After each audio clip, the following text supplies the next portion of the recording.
계속해서 인간의 타락과 판결을 다루는 창세기 3장을 살펴보겠습니다. 하나님은 뱀, 여자, 남자의 순서로 판결을 내리셨습니다. 지난주에 뱀에 대한 저주에서 보았듯이 놀랍게도 하나님 나라와 뱀의 나라가 대립하지만 결국에는 하나님 나라가 이김을 우리가 보았습니다. 뱀은 인간을 거짓으로 속여서 벌을 받았는데 이 뱀의 후손은 뱀을 따르는 나라를 말합니다.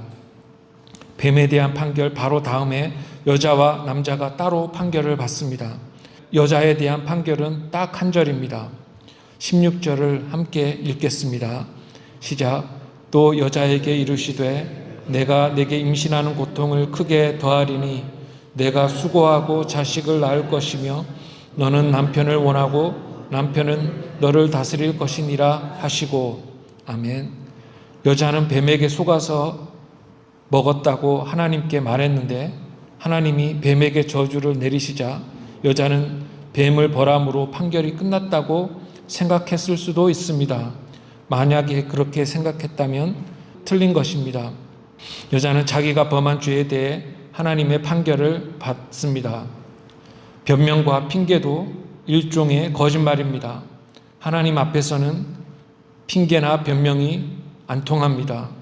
변명하고 핑계를 대면 하나님이 속으실 것이라고 생각하는 것은 잘못입니다. 하나님은 다 아십니다. 그러나 우리는 마치 하나님이 모르시는 것처럼 생각하고 살 때가 많습니다. 만물을 만드신 하나님은 모두 아심을 우리는 항상 기억해야 올바른 삶을 살 수가 있습니다. 또한 기억해야 할 사항이 있습니다. 하나님이 뱀에 대한 판결을 통해 하나님 나라의 승리를 확증하신 후에 징계를 내리신다는 것입니다. 하나님은 사랑의 하나님이십니다. 징계의 중함 때문에 낙심하지 않도록 승리를 먼저 확인시키신 후에 징계를 내리셨다는 것입니다. 하나님의 징계를 통해 우리가 알 수 있는 것은 여자의 의무는 자식과 남편과 관련되고 남자의 의무는 땅에서 가족을 위한 양식을 구함과 관련된다는 것입니다. 여자와 남자의 이 같은 의무들은 생육하고 번성하라, 땅을 경작하라 등 앞에서 주어진 많은 하나님의 명령에 더해진 것입니다. 즉 타락 전에도 여자와 남자는 의무가 있었다는 것입니다. 그러므로 자식을 낳고 남편에게 순종하는 것은 형벌이 아니고 땅을 경작하여 양식을 얻는 것도 형벌이 아닙니다. 아이를 낳음과 돌봄은 징계가 아니라 여자의 가장 원래적인 특징입니다. 징계는 아이를 낳고 돌볼 때 고통이 크게 따른다는 것이 징계입니다. 하나님은 여자에게 임신하는 고통을 크게 더하시며 수고하고 자식을 낳을 것이라고 선언하셨습니다. 하나님의 판결에 나오는 단어는 고통, 슬픔, 수고가 특징입니다. 이 단어들이 반복됩니다. 타락 전에는 하나님이 주신 의무를 행할 때 기쁨과 행복이 있고 수월했지만 타락 후에는 그 의무를 행할 때 고통과 슬픔과 수고가 따른다는 것입니다. 임신은 아이를 지님을 뜻합니다. 아이를 지님은 두 가지를 뜻합니다. 아이를 지님은 뱃속에 아이를 가졌거나 또는 이미 낳은 아이들을 돌보는 것입니다. 그러므로 아이를 지닌다는 것은 아이를 돌봄도 의미를 합니다. 즉 아이를 낳음과 돌봄이 여자의 본연의 의무라는 것입니다. 여자가 받은 징계는 아이를 지닐 때 고통과 슬픔과 수고가 있다는 것입니다. 여자의 의무가 징계로 주어진 것이 아님을 우리는 기억을 해야 합니다. 뱀을 저주하실 때 여자의 후손이라는 표현이 반복되었습니다. 그것은 여자가 아이를 낳을 것임을 말해 주었습니다. 여자는 나라를 이룰 자손을 낳을 것입니다. 그것이 여자의 원래 의무입니다. 인간의 후손이 여자로부터 온다는 사실은 여자에게 영예였을 것입니다. 반복하지만 여자에 대한 징계는 그 의무를 행할 때 고통이 있다는 것입니다. 여자에 대한 첫째 징계가 어머니로서의 의무에 대한 것이었다면 둘째 징계는 아내로서의 의무에 대한 것입니다. 여기서는 고통의 유형이 조금 다릅니다. 성경은 너는 남편을 원하고 남편은 너를 다스릴 것이니라 고 말씀합니다. 한글 성경은 너는 남편을 원하고 라고 번역하는데 의미가 좀 어렵습니다. 영어 성경 ESV는 내 소원은 내 남편과 반대될 것이라고 번역합니다. 이 말은 내 소원이 이루어지려면 남편을 통해서 해야 된다는 말입니다. 즉 아내가 남편의 권위에 순종하고 따라야 한다는 것입니다. 그런데 타락 전에도 아내는 남편의 권위에 순종하고 따라야 했으나 그때는 자발적으로 그렇게 하였고 타락 후에는 그렇지 않다는 말입니다. 여기서 소원 혹은 욕망이 많은 것을 말해줍니다. 바라는 것까지도 남편의 권위에 종속이 된다는 것입니다. 즉 남편을 통해 바라는 것을 해야 한다는 것입니다. 원하는 것을 마음대로 하지 못하고 남편의 점검을 받아야 한다는 것입니다. 동일한 의미가 남편은 너를 다스릴 것이니라는 말씀에 들어 있습니다. 같은 의미를 가지고 있습니다. 즉 아내가 남편의 권위에 순종하고 따라야 함을 말합니다. 더 나아가기 전에 짚고 넘어가야 할 것이 하나 있습니다. 징계는 형벌과 다르다는 것입니다. 징계는 더 낫게 하려고 있는 것이고 형벌은 잘못한 만큼 고통을 가하는 것입니다. 인간에 대한 하나님의 판결은 부모가 자녀에게 가하는 징계와 같다고 할 수 있습니다. 여자에 대한 징계는 한 절로 짧게 끝나고 17절부터 남자에 대한 판결이 이어집니다. 함께 17절을 읽겠습니다. 시작. 아담에게 이르시되 내가 내 아내의 말을 듣고 내가 내게 먹지 말라 한 나무의 열매를 먹었은즉 땅은 너로 말미암아 저주를 받고 너는 내 평생에 수고하여야 그 소산을 먹으리라. 아멘. 뱀과 여자에게는 판결 사유를 말씀하시지 않으셨는데 하나님은 아담에게는 판결 사유를 말씀하십니다. 아담에 대한 판결 사유는 아내의 말을 듣고 그 금지된 열매를 먹었다는 것입니다. 여기서 듣다라는 말은 그냥 듣는 것이 아닙니다. 아내 말을 듣고 그 말대로 행했다는 것입니다. 예컨대 아들이 아버지 말을 안 듣는다고 말을 할 때 이 말은 아들이 귀머거리라고 말하는 것이 아니라 그가 아버지 말을 듣고도 불순종했음을 말하는 것입니다. 들음은 순종까지를 포함하는 것입니다. 성경에서 들음은 매우 중요합니다. 하나님 말씀에 청종하는 것은 신앙의 기본입니다. 아담은 자기를 만드신 하나님의 말씀을 듣지 않고 자기 갈빗대에서 나온 여자의 말을 듣고 타락했습니다. 여자는 남편의 말을 듣지 않고 뱀의 말을 듣고 불순종의 죄를 범했습니다. 누구의 말을 듣는가가 중요한 것입니다. 이 말씀은 아담이 하나님의 말씀을 두려움과 떨림으로 받지 않고 사람의 말을 들었음을 드러냅니다. 우리는 누구의 말을 듣습니까? 하나님은 우리가 하나님 아닌 것에 귀를 기울이기를 원치 않으십니다. 즉 하나님은 우리가 들어야 마땅한 궁극적인 음성이시기를 원하십니다. 진정한 하나님의 음성을 듣지 않으면 속아 넘어지는 것입니다. 하나님의 음성을 듣지 않으면 뱀의 말을 듣게 됩니다. 자기 생각의 소리를 들을 때에도 성령과 진리 가운데 듣는 것이 아니면 뱀의 말을 듣는 것일 수도 있으니 조심해야 합니다. 자기 말을 듣지 않고 아내의 말을 들었다고 하시면서 하나님은 벌을 내리십니다. 남자의 벌은 일할 때에 수고가 있다는 것입니다. 수고해야 먹을 수 있다는 것입니다. 다시 말하자면 남자의 노동은 징계가 아니라 의무입니다. 여자의 본분이 자녀를 낳음과 돌봄이었다면 남자의 본분은 땅을 갈아 가족을 위해 양식을 얻는 것이었습니다. 여자의 본분처럼 남자의 본분도 징계가 아니었습니다. 남자에게 징계는 땀을 흘리는 것, 땀을 흘려야만 먹을 수 있는 것이 징계였습니다. 즉 타락 전에는 양식이 너무 풍부하여 땀 흘림 없이도 양식을 거둘 수 있었는데 타락 후에는 수고를 해야만 양식을 얻는다는 것입니다. 땀을 흘려야 열매를 얻는다는 것이 벌이었습니다. 이것은 물과 관련되는 것 같습니다. 에덴 동산은 땅을 둘러싸고 돕는 강이 있어서 물이 풍부했습니다. 그러나 타락 후에는 양식을 위해 하늘에서 내리는 비를 기다려야 했습니다.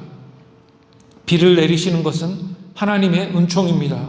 즉 비가 오는 것은 타락한 인간에게 내리시는 하나님의 긍휼하심 때문입니다. 이것을 통해 하나님은 자신이 신앙의 대상이 되시기를 원하십니다. 인간은 비를 기다릴 때도 하나님의 은총을 구하는 것입니다.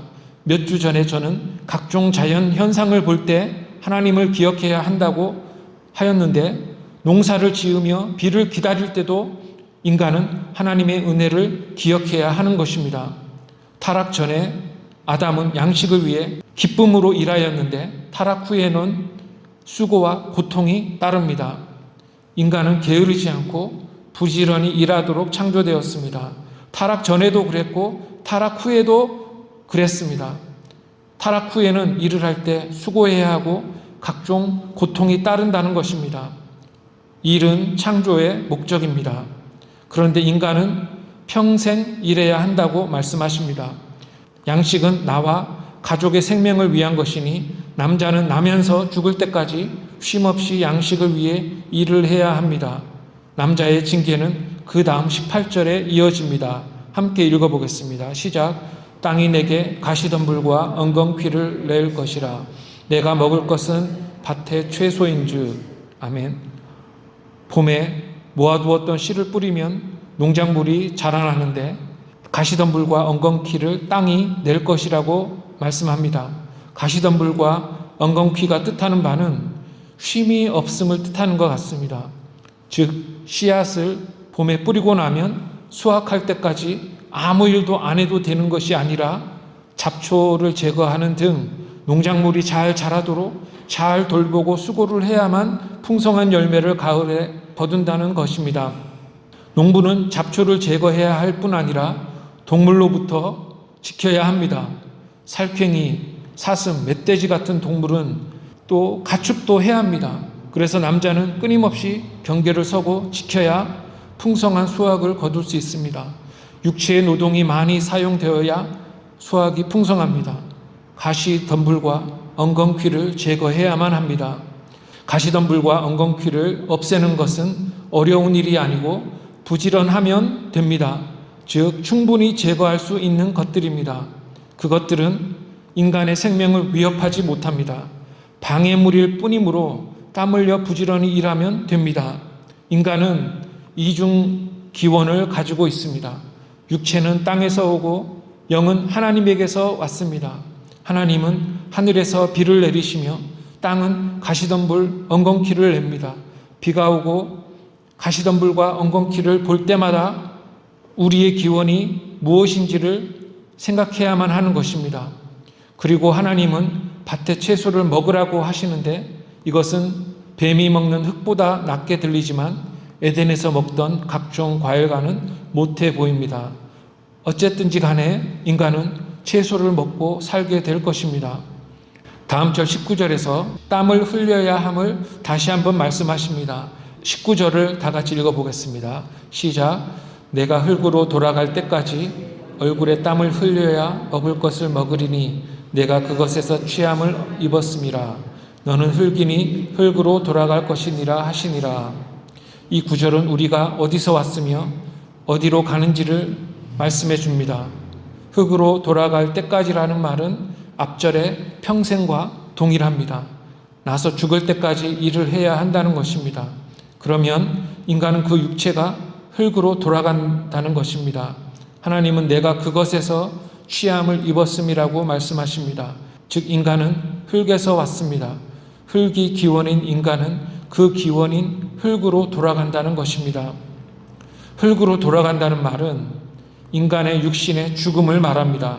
결국에 선악과 명령을 어길 경우 반드시 죽으리라고 하셨는데 육신의 죽음을 통해 인간은 그 기원으로 돌아간다고 말씀하시는 것입니다. 즉 인간 육체의 생명은 끝난다. 즉 죽음이 있다는 것입니다.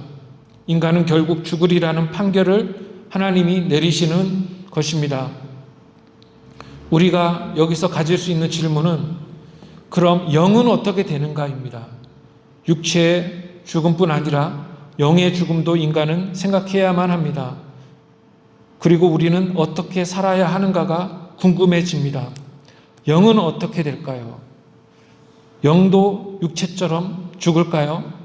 앞에 하나님 나라와 뱀의 나라에 대한 말씀을 기억해 보면 인간은 두 나라 중 한 나라에 속하게 되어 있습니다. 이 하나님이 만드신 세상에 살아가는 사람들은 하나님의 말씀을 듣는 자들과 뱀의 말을 듣는 자들로 나뉘어집니다. 신앙과 순종에 따라 영의 죽음이 좌우된다고 봐야 하지 않을까요? 즉, 뱀에게 속한 자들의 영이 죽어서 하나님 나라에 속한 영들과 같은 상태가 된다면 그것은 너무 부당할 것입니다. 하나님의 명령에 불순종하여 징계가 임했다면 분명하게도 뱀의 말을 듣는 자들의 최종 결과는 확연하게 달라야 마땅할 것입니다. 그러므로 여기서 육체의 죽음은 모든 인간에게 보편적으로 다가오지만 영의 죽음은 이 세상에서 어떻게 살았는지에 따라 다를 것임이 암시된다고 봐야 합니다.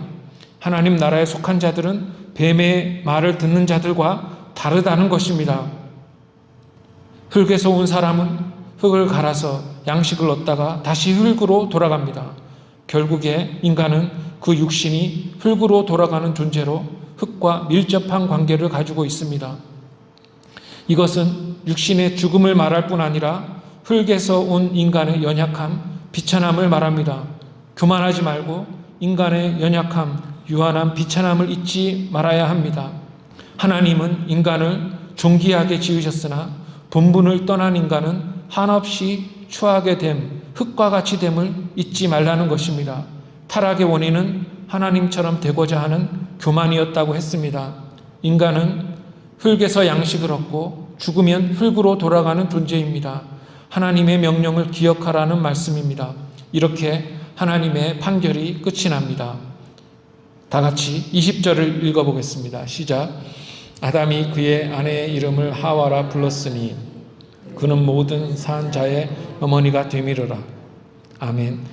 2장에서 아담은 짐승들에게 이름을 지어주었는데 이제 아내의 이름을 짓고 있습니다. 아담이라는 이름은 흙에서 왔습니다.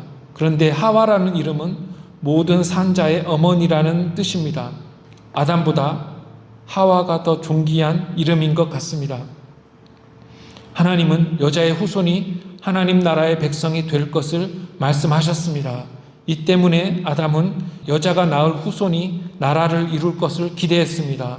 하와라는 이름은 앞으로 태어날 생명들이 큰 나라를 이루기를 바람을 드러내며 자기 때에는 범죄했지만 자손 중에 뱀의 머리를 부술 자가 오기를 바람을 드러냅니다. 그리고 다음 21절에 따르면 하나님은 아담과 하와를 위해 가죽 옷을 지어 입히십니다. 이것은 인간이 타락 후 만들어 입었던 잎으로 만든 옷보다 훨씬 견고하고 아름다웠을 것입니다. 여기서 우리는 인간을 사랑하시는 하나님의 마음을 읽을 수 있습니다. 결국 에덴에서 인간을 쫓아내시지만 좋은 옷을 해입히신 것입니다. 비록 옷이 타락으로 인한 수치심에서 비롯된 것이라 하더라도 하나님은 흉한 옷을 입고 인간이 떠나지 않게 하시고 좋은 옷을 해서 입히셨습니다. 하나님은 옷을 만들기 위해 그가 창조하신 동물들 중 일부를 희생하셨습니다. 여기서 우리는 하나님이 동물보다 인간을 더 사랑하심을 읽을 수 있습니다. 또한 옷은 타락을 상기시킵니다. 왜냐하면 옷은 인간이 타락 전후에 다르게 느껴서 입었던 것이기 때문입니다. 그러므로 가죽 옷은 인간에게 하나님의 사랑을 상기시키는 도구로 작용하는 것입니다. 또한 옷은 인간과 짐승을 구분짓는 특징이라 할 수 있습니다. 즉 흙에서 왔지만 옷을 입은 존재가 인간입니다.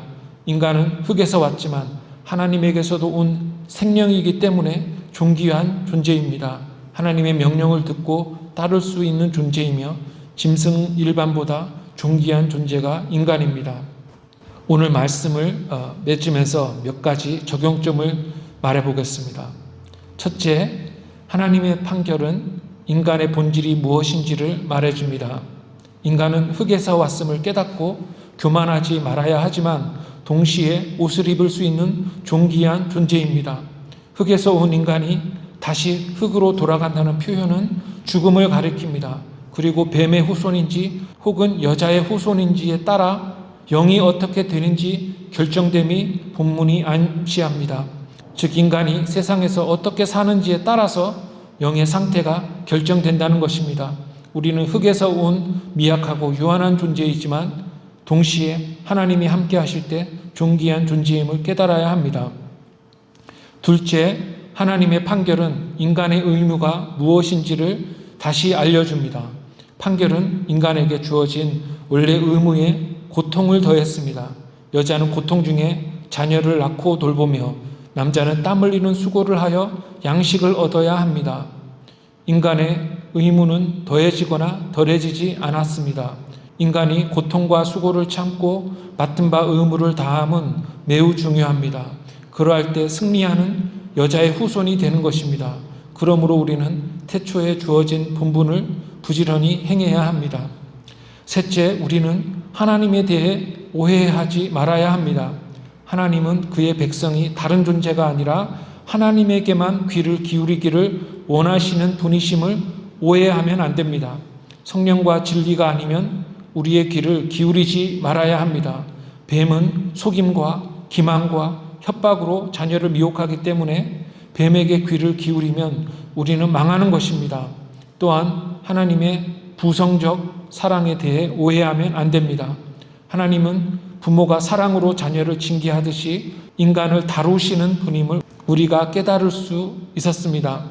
성경을 해석할 때 세상의 나쁜 것들이 하나님 때문이라고 말해서는 안 됩니다. 자세히 성경을 읽을 때 우리는 하나님이 자녀를 올바로 양육하는 아버지같이 사랑이 많으신 분임을 알 수가 있습니다. 우리 모두 하나님이 자신이 창조하신 세상을 아름답게 만드시는 분이시며 그가 창조하신 인간이 행복하기를 바라는 하나님이심을 믿기를 주님의 이름으로 축원합니다. 기도하겠습니다. 하나님 아버지, 오늘도 하나님 말씀으로 인간의 본분에 대해 가르쳐 주시고 고통과 수고를 통해 가족을 돌보고 자녀를 양육하여 하나님 나라를 이루는 것이 얼마나 귀한 사명인지를 깨닫게 하시니 참으로 감사합니다. 육체가 흙으로 돌아가는 날까지 육체의 땀을 흘릴지라도 하늘의 기쁨을 맛보며 주님 맡기신 일들을 감당하게 해 주시옵소서. 예수님의 이름으로 기도합니다. 아멘.